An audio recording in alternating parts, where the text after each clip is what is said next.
মানে ধর্মে আরেকটা জিনিস দেখে থাকি যে ফ্রি মিক্সিং যেটা এটা মানে সম্পূর্ণ হারাম দেখানো হয়। তো আমিও তো এই জিনিসটা খেয়াল করি মানুষ যদি প্রি মিক্সিং করা শুরু করে তাদের মধ্যে তো ফ্রি মিক্সিং জিনিসটা কি ভাই? এটা তো বুঝলাম বলতে না। চাচ্ছি যে বিনা বিবাহ ছাড়াই যদি তারা মেলামেশা শুরু করে দেয় তো এটা কি খারাপ মেলামেশা হচ্ছে না?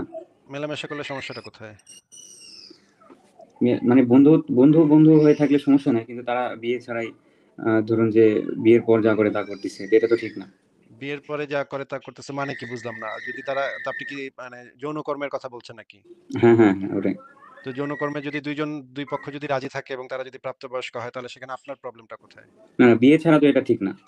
আপনাকে কে বলছে বিয়ে ছাড়া ঠিক না? আপনার প্রবলেমটা কোথায়? আমি জিজ্ঞেস করেছি। একটু প্রশ্নটা শুনে উত্তর দেন। একটা ছেলে একটা মেয়ে তাদের বাসায় তারা প্রাপ্তবয়স্ক স্বেচ্ছায় সম্মতিতে একজন আরেকজনের সাথে মিলিত হচ্ছে। মানে আপনার চুলকাইতেছে কেন? বাসায় আপনার চুলকাইতেছে কেন? আমি বুঝলাম না তো। আহ, দেখুন, আপনার মতে মানে দুইজনের মত থাকলেই ঠিক আছে এরকমই। আমার মতে না কার মতে সেটা জিজ্ঞেস করিনি। প্রশ্নটা হচ্ছে আপনার কেন চুলকাইতেছে? ২ টা ছেলে মেয়ে বা ছেলে বা মেয়ে তাদের বাসায় তাদের জীবন, তাদের বাসা, তাদের রুম। তারা পরস্পর সম্মতি দিচ্ছে, তারা পরস্পরকে ভালোবাসছে, তারা নিজেরা করতেছে। হেরা করতেছে আর ব্যথা পাইতেছেন আপনি। ব্যাপারটা কি ভাই? আপনার ব্যথা লাগে কেন এখানে বুঝলাম না তো। আচ্ছা, তাহলে আপনার ওয়াইফ যদি অন্য কোনো ছেলের সাথে রাত কাটিয়ে আসে, আপনি কি এটা ঠিক মনে তো করবেন? আমার ওয়াইফ তো আমার সাথে কমিটেড। সেখানে যদি সে কমিটমেন্টটা ব্রেক করে তখন সে যেখানে ইচ্ছা যাবে। সে তার জীবন সে বুঝবে। যদি কমিটমেন্টটা ব্রেক করে, আমরা আপাতত একটা কমিটমেন্টে আছি। সেই কমিটমেন্টের ভিতরে যতক্ষণ না আমরা থাকি ততক্ষণ পর্যন্ত আমরা অন্য কোথাও যাই না। আবার আমাদের সম্পর্কটা যদি ওপেন রিলেশনশিপ হইতো, আমেরিকাতে, ইউরোপে এক ধরনের রিলেশনশিপ আছে, ওপেন রিলেশনশিপ বলে। ছেলে-মেয়ে আগে থেকে ঠিক করে নেয় যে, তুমিও তোমার মতো যা ইচ্ছা কইরো, যার সাথে ইচ্ছা কইরো, আমি আমার মতো যার সাথে ইচ্ছা করব। কিন্তু আমরা দুজন দুজনকে ভালোবাসি, একসাথে থাকবো। কিন্তু আমিও চাইলে অন্য কারো সাথে গিয়া একটু ডেট করে আসবো, তুমিও চাইলে অন্য কারো সাথে একটু ডেট করে এসো। এরকমের যদি ওপেন রিলেশনশিপ হইতো তাহলে কোনো সমস্যা ছিল না। তাহলে দুই পক্ষই গিয়া করে আসতো। এক পক্ষ জানতো যে আরেক পক্ষ আজকে অমুক ছেলের সাথে ঘুরে আসছে। আরেক পক্ষ জানতো ও আজকে ওই অমুক মেয়ের সাথে ঘুরে আসছে। দুই পক্ষ এখানে রাজি খুশি হয়ে মানে জীবনযাপন করতেছে। তাদের তো কোনো সমস্যা, তারা তো কোনো সমস্যা ফিল করতেছে না। আপনি বাংলাদেশে বয়ে সমস্যা ফিল করতেছেন। আপনার সমস্যাটা কোথায় সেটা আমি জিজ্ঞেস করতেছি। আপনার প্রবলেমটা কোথায় এখানে? এটা আপনার প্রবলেম কি সেটা বলেন। আপনি যে বললেন যে ২ জনের মত থাকলেই তারা এটা করতে পারে। তো আপনি কি আপনার আর আপনার আ আ মেয়ের মধ্যে যদি মত থাকে তাহলে কি করবেন? আমার মেয়ে তো হচ্ছে গিয়ে পরিবারের অংশ। এখানে তো ক্ষমতার অপব্যবহারের সম্ভাবনা আছে। যদি একজন পিতা যে হচ্ছে গিয়ে একটা সন্তানকে বড় করার সময় তার উপরে তার একটা ক্ষমতা থাকে, তার একটা প্রভাব থাকে। এইটা যদি হয় তাহলে ক্ষমতার অপব্যবহার ঘটে। এই ক্ষমতার অপব্যবহার ঘটলে সেই জিনিসটাকে আমরা ধর্ষণ হিসেবে সংজ্ঞায়িত করি। আমি সেই ধর্ষণের সংজ্ঞাটা হাজার বার দেখাইছি আমাদের লাইভে যে কোন ক্ষেত্রে ধর্ষণ ঘটে। না, না, আমি এখানে কথার ২ মাঝখানে জনেরই কথা মত বলেন আছে না। বোঝাচ্ছি। ২ জনের মত ২ জনের মত মনে করেন আপনি একটা মেয়ের গোপন ভিডিও বাথরুমে ক্যামেরা লাগায় গোপন ভিডিও বানাইছেন। গোপন ভিডিও বানায়া তারপর মেয়েটারে বললেন, "তুই আমার সাথে কর। তুই আমার সাথে না করলে এই ভিডিওটা আমি ইন্টারনেটে ছাইড়া দিমু। হুম? তোরে এক্কারে বেইজ্জত করে দিমু।" তখন ওই মেয়েটা আপনাকে মত দিল। কিন্তু এই মতটা তো কনসেন্ট না।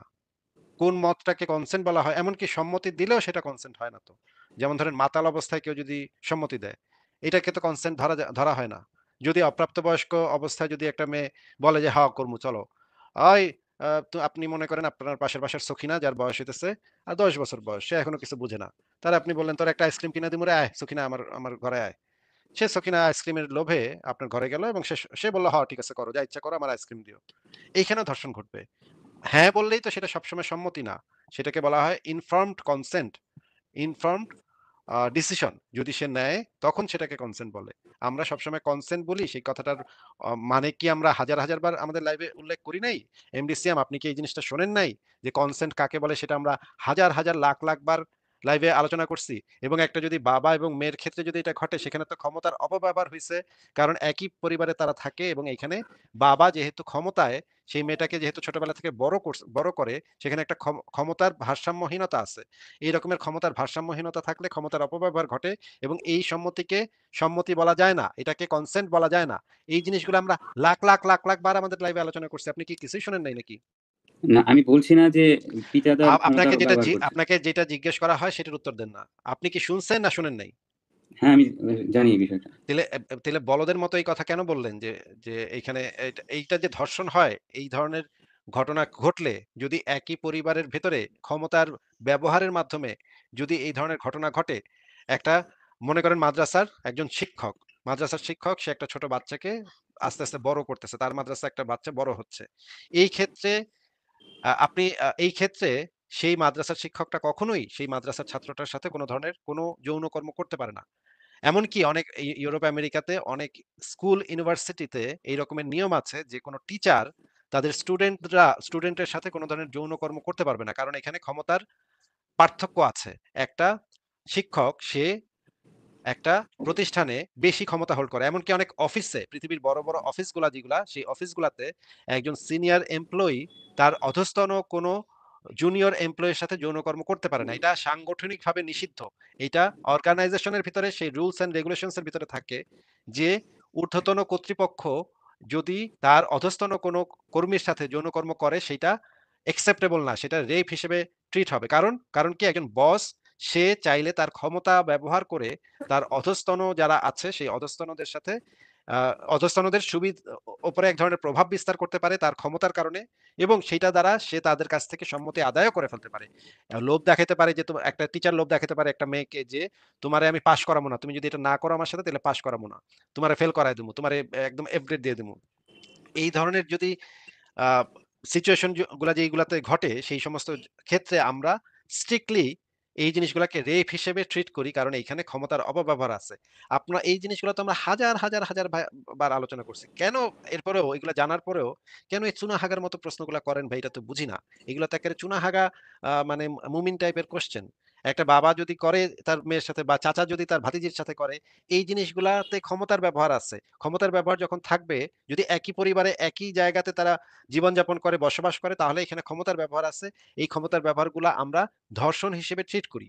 কিন্তু যদি এই রকমের কোনো ক্ষমতার অপব্যবহার না থাকে, ক্ষমতার অপব্যবহার যদি সেখানে প্রমাণ করা না যায়, তাহলে ভাই কার ঘরের ভিতরে কে কি করতেছে সেগুলো তো আমাদের জানার দরকার নেই। আপনি কেন মানে কোন বেড়ায় কোন বেটির সাথে, কোন তার মেয়ে নাকি ভাতিজি নাকি কার সাথে কি করছে, এটা আপনার চুলকাইতেছে কেন? এটা তো আমি বুঝতেছি না ভাই, আপনার হ্যাঁ, হ্যাঁ, ক্ষেত্রে আমি কেন এটাই চুলকায়? বুঝাচ্ছি। এখানে আপনি যেটা বললেন, ক্ষমতার ব্যবহারের মাধ্যমে বাবা তার মেয়ের সাথে করেছে। যেখানে মেয়েকে হয়তো সে বাধ্য করছে, যা আপনি ধর্ষণ বলতেছেন। আমি বাধ্য ওটা বুঝাচ্ছি না। বাধ্য আমি করা বুঝাচ্ছি নানা ২ ভাবে জনেরই মত ঘটে। ছিল বাধ্য করাটা সঠিক মত ছিল।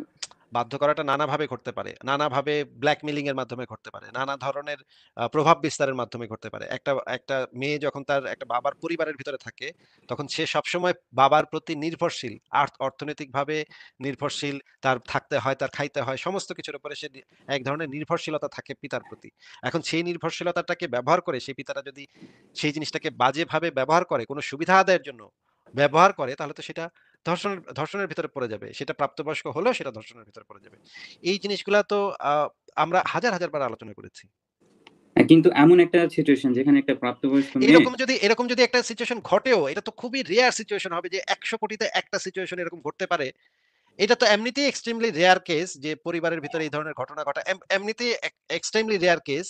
তার উপরে যদি আবার আপনি যেটা বলতেছেন যে ২ জনই একদম কোনো ক্ষমতার অপব্যবহার হয় নাই, কোনো ধরনের কিছু হয়নি। সেটা তো ১০০ কোটিতে একটা একদম এক্সট্রিমলি রেয়ার কেস যদি ঘটে কোথাও, এক্সট্রিমলি রেয়ার কেসের জন্য মানে আপনি পুরা সমস্ত আইন তৈরি করতে যাচ্ছেন বা সমস্ত বিধান তৈরি করতে যাচ্ছেন এরকম একটা এক্সট্রিমলি রেয়ার কেস যেটা ঘটার সম্ভাবনা আমি দেখতেছি ১০০ কোটিতে একটা ঘটলেও ঘটতে পারে, না না ঘটার সম্ভাবনাই বেশি। এরকমের এক্সট্রিমলি রেয়ার কেস আসলে হয় না।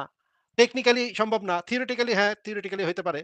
কিন্তু প্র্যাকটিক্যালি এই ধরনের এক্সট্রিমলি রেয়ার কেস আসলে হয় না। আপনি বলতেছেন যে এটা মানে হইলে আমরা তাহলে মানে সবাইরে করতে দিব না। সবাইরে মানে করব কেন? সম্মতি হইলেই করব কেন? কাউরে করতে দিব না। মানে আপনি এইটা এই এক্সট্রিমলি একটা রেয়ার কেসের ঘটনা তুইলাই না বলতেছেন, অমুকে করব কেন? করলে আমার চুলকায়, আমার পাছা চুলকায়। সখিনা আর রহিম করতেছে, এজন্য আমার পাছা চুলকাইতেছে। ভাই আপনার পাছা চুলকাচ্ছে কেন এখানে? আপনার সমস্যাটা কোথায়? আপনি একটু বলেন যে আপনার প্রবলেমটা কোথায় এখানে? সুতরাং আপনি এখানে কোনো প্রবলেম দেখতেছেন না, তাই তো?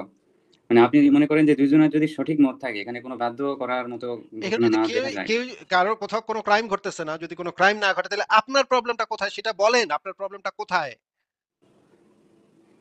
বা শেষবার জিজ্ঞেস তার করছি। মানে শেষবার জিজ্ঞেস আপনার আবারও আমার তার মধ্যে মানে যদি না। এরকম আবারও মতামত আবারও থাকে, আবারও তার মানে না। আপনার প্রবলেমটা কোথায় সেটা একটু বলেন। না, আমার কোনো প্রবলেম হবে কেন? তাহলে আপনার ওইখানে বাসায় বসে আপনার পাছার ভিতরে চুকাইতেছে কেন? না, আমি শুধু ফাইনাল একটা উত্তর নিয়ে চলে যাবো। সেটা না, হচ্ছে না আপনার আপনার আপনার মার আপ মধ্যে আ যদি সম্মতি থাকে তাহলে আপনি করতেন নাকি? এখানে তো ক্ষমতার অপব্যবহার আসবে। এখানে তো ক্ষমতার না, না, অপব্যবহার এখানে যদি হয়, ক্ষমতা আপনি ক্ষমতা দেখাননি। দুজনেরই সঠিক এখানে মত তো ছিল। আমার তো ইচ্ছাই নাই। তাহলে এটা ঘটবে কেন ভাই? আমার তো না, এই যদি এই থাকতো ধরনের তাহলে ইচ্ছাই নাই। করতেন। মানে ওই বিষয়ে আপনি সহমত দিচ্ছেন। তার আরো আরেকজনের তো এখানে মানে সম্মতি লাগবে। তারও সম্মতি লাগবে। এটা তো এক্সট্রিমলি রেয়ার কেস। মানব ইতিহাসে এরকম রেয়ার এক্সট্রিমলি হোক, রেয়ার কেস। থিওরিটিক্যালি তো সঠিক। থিওরিটিক্যালি তো আপনি আপনার বাপের সাথেও তো করতে পারেন। আপনি তো কুত্তার সাথেও করতে পারেন ভাই। কিন্তু আমি থিওরিটিক্যালি তো তো সবই সম্ভব। সেটাতে একমত না। আপনি তো একমত হচ্ছেন। আমিও তো একমত না। আমি কি বলছি একমত আমি? আপনি একটু আগেই বললেন যদি এক্সট্রিমলি রেয়ার মধ্যে এরকম ঘটনা ঘটে তাহলে আমার সমস্যা কি? তেমনি আপনার কোনো সমস্যা নাই সেটাই বোঝাচ্ছেন। আপনার সমস্যাটা কোথায় ঘটতেছে সেটা তো আপনি এখনো বলেন নাই। তাহলে আপনি তো এইমাত্র বললেন না আপনার কোনো সমস্যা নাই। আপনি এইমাত্র আপনার বলছেন না সমস্যা নাই, আপনার তাই তো? কোনো সমস্যা নেই। আপনার সমস্যা আজ থাকলে বলেন বুঝতে কোথায় পারছি আমি। সমস্যা? তার মানে বুঝতে পারছি, বুঝতে আপনার পারছি। আপনার সমস্যাটা জি, যদি জি কোথাও ভাই, থাকে। আপনি হ্যাঁ, বলেন, বলেন, বলেন। আপনি এই বিষয়টাকে লিগ্যালিটি দিচ্ছেন। যদি কোনো মার ছেলের মধ্যে যদি একদম মানে সম্পূর্ণ মত থাকে তাহলে তারা করতে সম্পূর্ণ পারে। মত এতে কারো সম্পূর্ণ সমস্যা মত হবে না। সম্পূর্ণ মত এরকমের এক্সট্রিমলি রেয়ার কেস যদি কোথাও ঘটে কখনো, যেটাকে আমরা ধর্ষণ হিসেবে আইডেন্টিফাই করতে পারব না, তাইলে সেখানে তো আমাদের কোনো যুক্তি নাই তো। যে তাদেরকে আমরা মানে কোনো অপরাধী সাব্যস্ত করব। কোনো যুক্তি আছে আপনার কাছে? এটাকে অপরাধ হিসেবে সাব্যস্ত করার জন্য কোনো যুক্তি আপনার কাছে আছে? একজন মা ছেলে বা বাবা মেয়ের মধ্যে এটা ঘটা সম্পূর্ণ নিকৃষ্টতম একটা ঘটনা, যেটা আপনি এটা বিভিন্ন আপনা ধর্মের আপনার মধ্যেও কাছে দেখতে পারেন। এটা আপনার এটা কাছে নিষেধ করা নিকৃষ্ট আছে। আপনার কাছে নিকৃষ্ট ঘটনা হইতে পারে। আপনার কাছে আমার কাছে যেমন ইসলাম ধর্ম যে গ্রহণ করে সেটা একটা নিকৃষ্ট ঘটনা। আপনার কাছে আমার কাছে যেরকম আপনার মতো চুনাহাগা মুমিন হয়ে জন্মানো এটা একটা নিকৃষ্ট ঘটনা ভাই। হ্যাঁ? আপনার মনে কিন্তু করার কি যায় আসে? আবার আপনার কথার মাঝখানে কথা বলতেছেন কেন? আমার মনে হইতে পারে আপনার মতো চুনাহাগাগুলার পৃথিবীতে জন্মানো এটা একটা নিকৃষ্টতম ঘটনা। এই রকমের চুনাহাগাগুলার জন্মানো উচিত না। এইগুলার মায়ের উচিত ছিল ছোটবেলা মানে লবণ দিয়া মুখে এইটিরে এই যে জঙ্গি জিহাদিগুলো আপনারা যারা জঙ্গি জিহাদি আছেন, এটিরে মুখের ভিতরে লবণ দিয়া ইয়া করে ফেলা উচিত ছিল। আমার যদি এটা মনে হয়, এটাকে তো আমি লিগ্যাল একটা ফ্রেমওয়ার্ক এ আনতে পারব না। আমি তো এটা বলতে পারব না যে, ভাই আমার মনে হইতাছে, আমার ইচ্ছা করতেছে এই রকমের চুনাহাগা মুমিনগুলারে জন্মের সময় লবণ দিয়ে মেরে দেই। তার মানে তো এটা না যে আমি এটাকে লিগ্যাল একটা ইয়া রুলে পরিণত করতে পারবো। আমার একজন ব্যক্তিগতভাবে যেকোনো চুনাহাগার যেকোনো জিনিস মনে হইতে পারে। একজন চুনাহাগার মনে হইতে পারে নাস্তিকগুলারে মেরে লাইছাল। কিন্তু এটা তো একটা লিগ্যাল ইসের ভিতরে আসতে পারে না। তার মনে হওয়া হই দিয়া, কার মনে হওয়া হই দিয়া তো এগুলা আইন তৈরি করা যায় না। অপরাধ হিসেবে কোন কিছুকে সাব্যস্ত করতে হইলে আমাদের তো সেই যুক্তি এবং প্রমাণ দেখাইতে হবে যে এইটা কিভাবে অপরাধ। যদি এই ক্ষেত্রে ২ জনের একদম সম্পূর্ণ সব দিক থেকে পারফেক্টলি সম্মতি থাকে, সেখানে তো আমাদের সেটাকে অপরাধী হিসেবে সাব্যস্ত করার কোনো ওয়ে নাই। আপনি তো সেই রাস্তাটা আগেই বন্ধ করে দিলেন যে কোনো কিছু সব একদম পুরো পারফেক্ট। হ্যাঁ? কোন জায়গায় কোন অপরাধ সংঘটিত হয় নাই। ২ জনের সম্পূর্ণ একদম মানে প্রাপ্তবয়স্ক ২ জনের একদম সজ্ঞানে এই কাজটা করছে। এইটা যদি আপনি তো এখান দিয়ে সবকিছু বাইর করে দিচ্ছেন। সবকিছু থেকে এগুলা বাইর করে দিচ্ছেন একদম। এরপরে যদি এটা করে তাইলে তো আর আমাদের কোনো ওয়ে নাই এটাকে আটকানোর বা আমাদের তো কোনো ওয়ে নাই এটাকে অপরাধ হিসেবে সাব্যস্ত করা। আমাদের কাছে তো কোনো যুক্তি নাই। যদি কোনো যুক্তি না থাকে তাহলে তো আপনি কিসের ভিত্তিতে খালি জাস্ট আপনার মনে হইতাছে, ভাই আমার মনে হইতাছে ওরে পাথর ছেড়ে মেরে এলাম। আমার ভাল লাগতেছে না এগুলা। হ্যাঁ? এগুলা ভাল লাগতেছে না। আমি বাসায় গিয়া নক করে দেখমু। ওই ভাই কলিমুদ্দিন ভাই আপনারা কি বাসায় কি আপনারা মাছ ছেলে করেন-টরেন নাকি? না করেন না? ও আচ্ছা। আচ্ছা আমি আরেক বাসায় যাই। আরেক বাসায় গিয়ে আপনি জিগাইবেন, "ওই ভাই আপনি এটা করেন নাকি করেন না?" করেন ওই তারপর আপনি গিয়া কোপাকুপি শুরু করবেন। এই জিনিস তো আমাদের সমাজে আমরা অ্যাকসেপ্ট করব না। আর ২ নম্বর কথা হচ্ছে ভাই এই সমস্ত মাস ছেলে এগুলো তো আপনার ধর্মগ্রন্থে আছে। আপনাদের যে আদম হাওয়ার কেচ্ছা, সেই আদম হাওয়ার কেচ্ছার ভিতরে ২ ভাই-বোন এগুলা করছে। এগুলো আপনাদের কোরআনের ভিতরে, হাদিসের ভিতরে, সিরাত, তাফসীর এগুলোর ভিতরে আছে। যে আপনাদের যে মানে নবী সে তার মানে ফুফাতো বোনের বিয়ে করছে। আপনার যে আপনাদের ধর্মের ভিতরে আপনাদের এই যে মানে জঙ্গি ধর্ম এটার ভিতরে যে ফার্স্ট ব্লাড কাজিন কে বিয়ে করার মানে বিয়েটা হালাল এটা আছে। ফার্স্ট ব্লাড কাজিনও তো আমরা মানে মানে ডিসকারেজ করি। ফার্স্ট ব্লাড কাজিনের সাথে বিবাহ শাদী যৌন সম্পর্ক এটা পর্যন্ত আমরা ডিসকারেজ করি। আর আপনি আসছেন যে মা ছেলে ভাই ভাই আপনারা এই মা ছেলে মুমিন ভাই গুলা এখানে এত মা ছেলে কোথায় আছে বলেন তো? আবারও মানে কথার মাঝখানে কথা বলতেছেন। আপনারা যে চুনাহাগা মুমিনগুলা, এইগুলা যে সারাদিন যে ভাই চিন্তা মাথার ভিতরে মা ছেলে, মা ছেলে, মা ছেলে এবং আপনাদের আইডিয়াটা হচ্ছে যে আপনারা মনে করেন যে আপনাদের এই মায়ের সাথে করা যায় না, মেয়ের সাথে করা যায় না বা বোনের সাথে করা যায় না। এইটার জন্য একমাত্র যুক্তি হইতেছে আপনাদের কাছে যেটা সেটা হচ্ছে যে আপনারা মনে করেন আল্লাহর ডরে আমরা করি না। আল্লাহ না করছে এইজন্য আমরা করি না। আপনাদের যুক্তি হচ্ছে আসলে এইটা। কিন্তু আপনারা এইটুক মাথায় বুদ্ধি নাই যে তার মানে হচ্ছে গিয়ে আল্লাহর ভয়টা না থাকলে আপনারা আসলে এটা করতেন। আপনাদের কাছে কেউ আসলে নিরাপদ না। আপনাদের মা, বোন এগুলা কেউ নিরাপদ না। আপনারা আল্লাহর ডরে, আল্লাহ আপনাদের জাহান্নামে নিয়ে কুত্তা চেঁচাবো, আপনাদের জাহান্নামে নিয়ে আগুনে পোড়াইবো, এই ডরে আপনারা করেন না।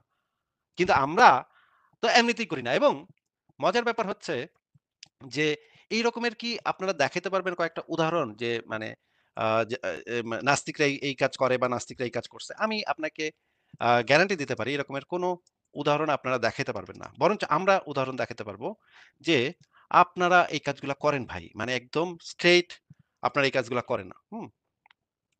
আমি একটু স্ক্রিন শেয়ার দিব এখন।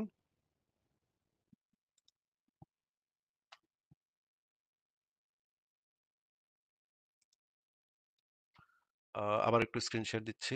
দাঁড়ান। আ আচ্ছা, আমার স্ক্রিন শেয়ার কেন হচ্ছে না?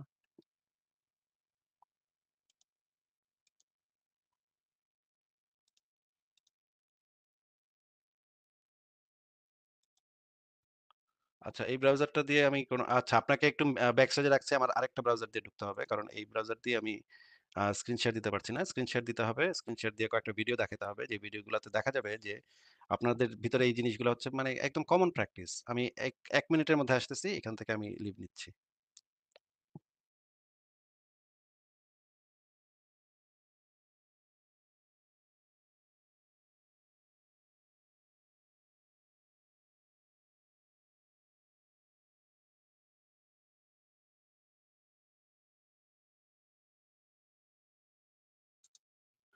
হ্যালো, আবার চলে আসলাম। আপনারা কি এখন বোধহয় বেটার শুনতে পাচ্ছেন? আমি আপনাদেরকে তাহলে মানে ইসলামের যে আ বিধান, ইসলামের যে মানে এই বিষয়ে যে কি বলে সেগুলো আমরা একটু বের করব এবং কয়েকটা জিনিস একটু দেখব যে আ মুমিনদের ভিতরে এই জিনিসের প্রবণতা ব্যাপক হারে দেখা যায়, হ্যাঁ? এবং এই বিষয়ে আ বেশ কিছু ভিডিও আমার কাছে আছে। সেই ভিডিওগুলো একটু চালায় দেখাই আপনাদেরকে।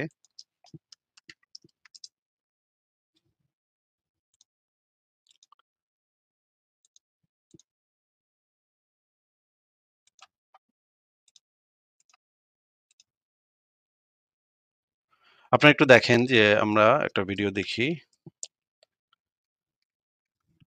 দেখেন এই ভিডিওটা একটু দেখেন।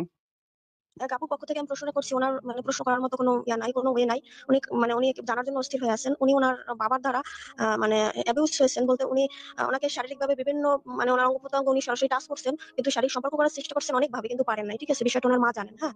তো এখন উনি কি করবেন? উনার কি বাবার সামনে উনার পরিপূর্ণ পর্দা করা জায়েজ হয়ে গেছে? এবং উনার মা কি উনার জন্য মানে উনার হাসব্যান্ডের জন্য কি মানে হারাম হয়ে গেছে নাকি বিবাহ মানে ছুটে গেছে? মানে এমন কিছু। আর উনি কি করবেন? উনার বাবার সামনে কি পরিপূর্ণ পর্দা করবেন কিনা? আর উনার মায়ের অবস্থাটা কি? এইটা। আর উনার মা অতটা প্রতিবাদও করে নাই সংসার ভাঙার জন্য। হ্যাঁ? মানে সংসার যদি ভেঙে যায় এই কারণে অতটা প্রতিবাদ করতে পারেন নাই। আর এই একই ঘটনা ঘটেছে মানে মানে শ্বশুরের সাথে। শ্বশুরও মানে এরকম মানে শারীরিকভাবে উনার হাসব্যান্ড বিদেশ শারীরিকভাবে সম্পর্ক করার চেষ্টা করছে। কিন্তু পারে নাই। বিভিন্নভাবে টাচ করছে। মানে অনেক জোরাজুরি বিভিন্ন অনেক কিছু হয়েছে কিন্তু পারে নাই। শারীরিক সম্পর্কটাই শুধু করতে পারে নাই। কোন শ্বশুর কি উনার শাশুড়ির জন্য হারাম হয়ে গেছে কিনা এবং উনার স্বামী এখনো উনার স্বামী আছে কিনা মানে এটা কি উনার বিবাহ ভেঙে গেছে কিনা এই মানে একই মহিলার ঘটনা না অন্য মহিলার ঘটনা বলেন এটা কি যে ওটা? আরেকটা আপুর দুটো পরিচিত আপু। এখন মানে ওনারা মানে ঐরকম মানে কারো সাথে কোনো বলতেও পারতেছে না। কাউকে মানে জিজ্ঞাসা করারও কোনো মানে ইয়ে আল্লাহ পাচ্ছে না। এই আল্লাহ কারণে আমাকে বলছে আমি ইয়ার সাথে জড়িত এই কারণে আমি প্রশ্নটা করলাম। মানে আমিও আর কাউকে পাচ্ছি না জিজ্ঞেস করার মতো। আল্লাহ হেফাজত করুন। নাউযু বিল্লাহি মিনাশ শাইতানির রাজিম। এসব অসৎ মানুষ, পাশবিক চরিত্রের মানুষ এগুলি, এই পশুগুলোকে আল্লাহ হেদায়েত দান করুন। আল্লাহ রাব্বুল আলামিনের কাছে দোয়া করি এই বদ চরিত্রের অনিষ্ট লোকের বদ চরিত্রের যারা অধিকারী তাদের বদ চরিত্র এই সব লোকের অনিষ্ট থেকে আল্লাহ রাব্বুল আলামিন মা বোনদের হেফাজত করুন। আচ্ছা, আমরা দেখলাম এরকম এবং ইসলামে যে জিনিসটা আছে আমরা একটু দেখাই। ফতোয়ায়ে আলমগীরি থেকে একটা রেফারেন্স দেখাতে হবে। ২য় খণ্ড পৃষ্ঠা নাম্বার ৩৯-৪০। আমরা একটু এই রেফারেন্সটা একটু পড়ে দেখি এখানে কি বলা আছে। দেখেন এখানে যে জিনিসটা বলা আছে যে পুরুষের খাসি হাত ও কামোদ্দীপনার পরিচয় হলে পুরুষের জননের শক্ত সোজা হওয়া ইত্যাদি ইত্যাদি শক্ত হয়ে যায়। স্ত্রীকে তলব করে না পেয়ে স্বীয় কন্যার উরুদয়ের মধ্যবর্তী স্থানে তা প্রবেশ করে তবে তা এই কন্যার মা তার পিতার জন্য হারাম হবে না। দেখেন এইখানে পরিষ্কারভাবে বলা হচ্ছে যে ভাই এটা একটা ফতোয়া গ্রন্থ, এটা একটা বিখ্যাত ফতোয়া গ্রন্থ। সারা পৃথিবীতে সবচাইতে বিখ্যাত ফতোয়া গ্রন্থগুলোর ভিতরে প্রধান হচ্ছে ফতোয়া আলমগীরি। এখানে এই জিনিসটা বলা আছে। আমরা দেখি আরো যে এইরকম আরেকটা ভিডিও দেখেন যে মুমিনরা তো শুধুমাত্র মা ছেলে তো ভাই দূরের কথা ভাই, কুত্তা বিলাই গরু ছাগল এগুলো পর্যন্ত ছাড়ে না। হ্যাঁ, দেখেন একটু।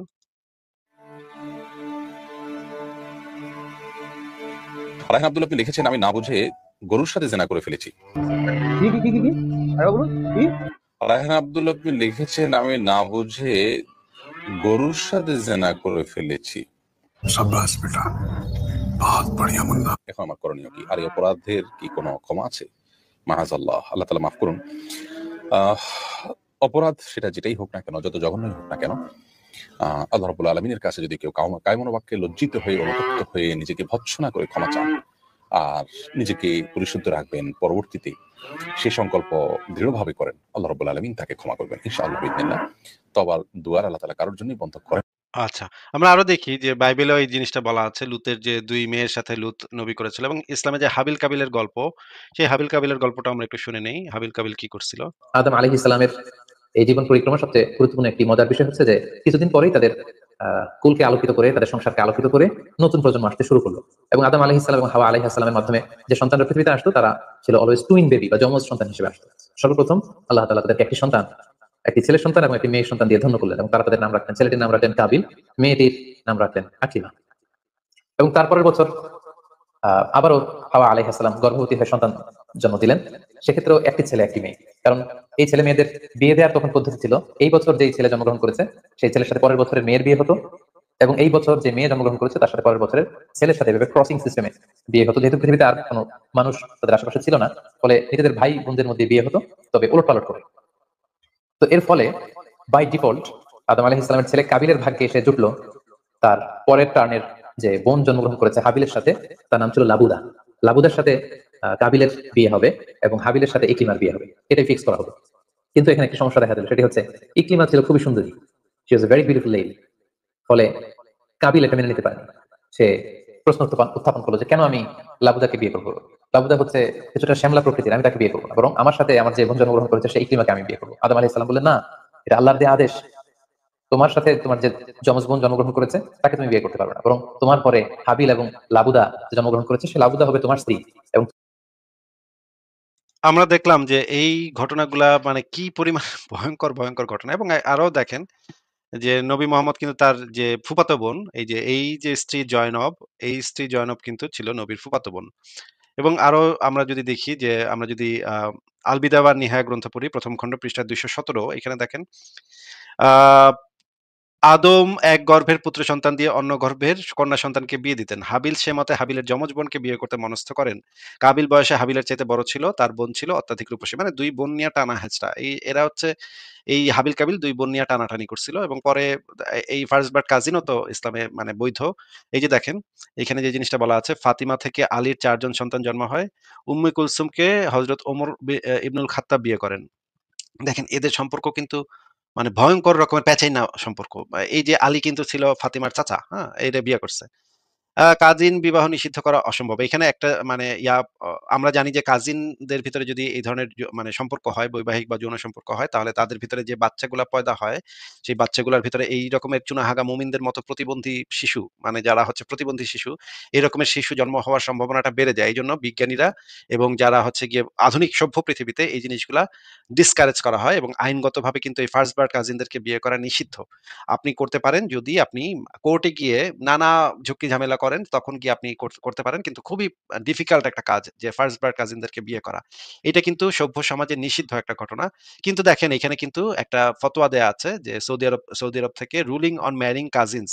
এখানে যে জিনিসটা বলা হয়েছে, among the most prominent evidence of this fact is that the Prophet married his daughter Fatima to Ali, and he is the son of her father's uncle, as well as the marriage of the Prophet himself to Zainab bint Jahsh.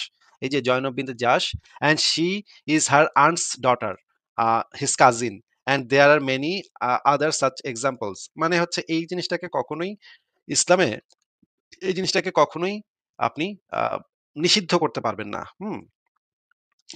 Is it correct that our রাসূল discouraged marrying cousins? এইটার উত্তর সে দিচ্ছে যে না, এটা কোনো অবস্থাতেই সম্ভব না। এইটাকে ডিসকারেজ করাও সম্ভব না। এটা যেহেতু নবী নিজেই এটা করেছে এবং নবীর পরিবারে এই ধরনের ঘটনা ভুরি, ভুরি। তারা সবাই এগুলা করেছে। এই নিকট আত্মীয়দের মধ্যে বিয়ে-শাদীও তো আমরা তো এগুলো নিয়ে হাসাহাসি করি যে নবীর মানে ফাতিমার ফাতেমার চাচা আলীর সাথে ফাতেমার বিয়ে দিছে, কি একটা অবস্থা। আর আমরা কি আরো এর থেকেও ঘনিষ্ঠ সম্পর্কে কি আমরা বিয়েটা কি আমরা ইয়া করব নাকি, মানে প্রশংসা করব নাকি? কিন্তু আমার পছন্দ অপছন্দ দিয়ে তো কোনো যুক্তি তৈরি হয় না। আমার পছন্দ অপছন্দ দিয়ে তো কোনো আইন আমরা প্রণয়ন করতে পারি না, বা কোনো অপরাধ হিসেবে কোনো কিছুকে সাব্যস্ত করতে পারি না। এই সামান্য বিষয়টা এই চুনাহাগা মুমিনদের মাথায় ঢুকে না, যে আমার পছন্দ কোনটা আমার অপছন্দ কোনটা এইটার উপর ভিত্তি করে যে আইন তৈরি হইতে পারে না। আইন তৈরি হইতে হইলে যে সেটার পেছনে একটা প্রপার যুক্তি লাগে, প্রপার এভিডেন্স লাগে, এই বলদ চুনাহাগা মুমিনগুলার ভিতরে, মাথার ভিতরে এই জিনিসটা কখনোই ঢুকবে না। যাই হোক, ঠিক আছে, এটারে মানে বাইর করে দিলাম।